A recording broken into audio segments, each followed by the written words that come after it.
नमस्कार दोस्तों। आजकल दिल्ली में विधानसभा चुनाव की प्रक्रिया चल रही है और जिसमें कि चुनाव आयोग अच्छे तरह से उसको संचालित करने में लगा हुआ है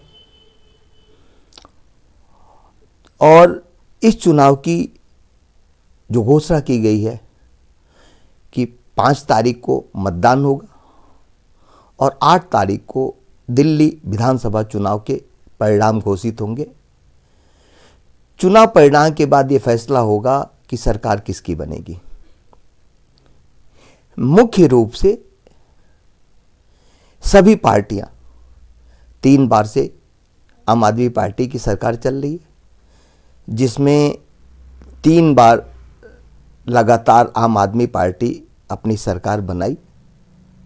और चौथी बार जीतने के लिए जी जान से जोर लगाई हुई है। साथ में भारतीय जनता पार्टी भी इस चुनाव में बढ़ चढ़ कर हिस्सा ले रही है, जैसा कि उसका कई प्रदेशों में सरकार है। मुख्य सभी प्रदेशों में सरकार है। उत्तर प्रदेश में है, महाराष्ट्र में है, मध्य प्रदेश में है, उत्तराखंड में है, इस तरीके से राजस्थान है, गुजरात है, अन्य तमाम जगह हैं जहाँ पे कि उनकी सरकार चल रही है। और इसके साथ साथ जो एक अन्य विपक्षी दल है एनडीए का, वो कांग्रेस पार्टी है, वह भी लगातार इस चुनाव में हिस्सा ले रही है और अपने अपने तरीके से सभी पार्टियां दिल्ली की जनता को अपनी घोषणा पत्र के माध्यम से संदेश दे रहे हैं कि हमारी पार्टी सत्ता में आएगी तो क्या करेगी। मुख्य रूप से सभी पार्टियां निश्चित रूप से जो भी अपनी घोषणाएं कर रही हैं, कोई घोषणा कर रहा है कि 300 यूनिट बिजली फ्री होगी, कोई पार्टी कह रही कि 2100 रुपये या 2500 रुपये महिलाओं को हर महीने उनको मिलेंगे, तथा साथ में कुछ पार्टियां कह रही हैं कि महिलाओं को बस यात्रा फ्री रहेगी। निश्चित रूप से जो भी जिस पार्टी की घोषणा पत्र हो, राष्ट्रीय शिल्पकार पार्टी का कहना है कि घोषणा पत्र में जिसकी जो घोषणा हो, वह सरकार बनने के बाद उसका नैतिक दायित्व होगा कि वह अपने घोषणा पत्र में जो लिखा है या जनता से वादे कर रहे हैं उसको निश्चित रूप से वो पूरा करे। क्योंकि कभी कभी होता क्या है कि चुनाव में जनता से वादे तो किए जाते हैं लेकिन वह पूरे नहीं होते हैं और इसका पूरा निश्चित रूप से सरकार बनने के बाद पार्टी जिसकी भी हो, वो सरकार बनने के बाद उसका घोषणा पत्र लागू किया जाना चाहिए। राष्ट्रीय शिल्पकार पार्टी यह भी सरकारों जो भी पार्टियां उनसे अनुरोध करेगी, क्योंकि राष्ट्रीय शिल्पकार पार्टी वहां चुनाव नहीं लड़ रही है, तो राष्ट्रीय शिल्पकार पार्टी चुनाव नहीं लड़ रही है, लेकिन फिर भी सभी पार्टियों से राष्ट्रीय शिल्पकार पार्टी का कहना है कि दिल्ली में जो चुनाव हो रहे हैं, आप वादे जो भी कर रहे हैं आप अपने तरीके से सोच और समझ के कर रहे होंगे। सरकार जिसकी भी बने, वो आम आदमी पार्टी हो या भारतीय जनता पार्टी हो या कांग्रेस पार्टी हो, सरकार जिसकी भी बने, निश्चित रूप से जो पार्टी जो वादा कर रही है वो जल्द से जल्द जनता को उसका जो घोषणा पत्र में लिखा है या जो जनता से वादा कर रही है उसको सरकार जल्द से जल्द पूरा करे। और यह उनका नैतिक दायित्व भी। लगातार 3 बार से आम आदमी पार्टी की सरकार रही,